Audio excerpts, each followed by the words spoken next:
How to update your iPad. So my iPad is not running the latest software.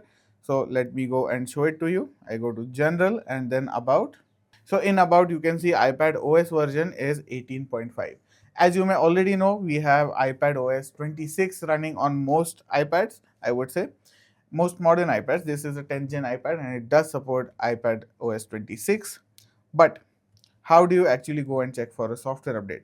Well, you can actually receive a notification if you just swipe down from the middle or the left. You can see this is the notification.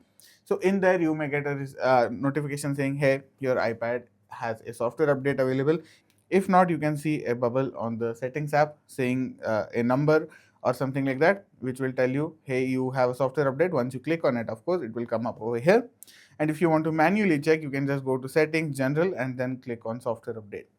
And it will check for update. As you can see, it's checking for update. Let's give it a few seconds. And there you have it. iPadOS 18.17.1 is available. So if I want, I can just click on update now and it will download the file and update the iPad right away. If I want to schedule it, I can click on update tonight. And while you're asleep, the iPad will automatically update and give you a notification in the morning. So because this is a significant update, you can see upgrade to iPadOS 26. Because it is an OS update and not a small update, it will give you that option. Otherwise, you can just manually check. So that is all you have to do. You don't have to do much else.